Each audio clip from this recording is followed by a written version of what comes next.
Joseph Sarmai তেওঁলোকে আহি অনুষ্ঠান সুন্দৰ কৰাৰ অৰিহণা যোগালে। একেদৰে গোলামুখ আশা সাহিত্য সভাৰ কবিসকলো আহি অনুষ্ঠানৰ হস্তক্ষেপ বৃদ্ধি কৰিলে। সকলোলৈকে ধন্যবাদ জ্ঞাপন কৰিছোঁ।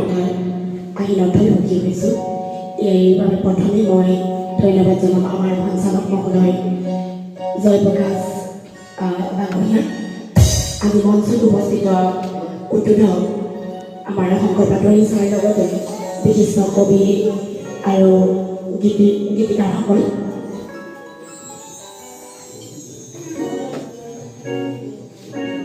প্ৰথমে কবিতালৈ যাব বিচাৰিছোঁ। কবিতাৰ শিৰোনাম অজগৰ কাহিনী। ঠিক চম্পাৱতীৰ সাধুটোলৈ আৰম্ভ হৈছিল কাহিনীটো। এই যে অজগৰীকৰ সৈতে বিয়াত বহি চম্পাৱতী সুখে আছিল। ভৰিৰ পৰা মূৰলৈকে চম্পাৱতীক অলংকাৰে খুৱাইছিল।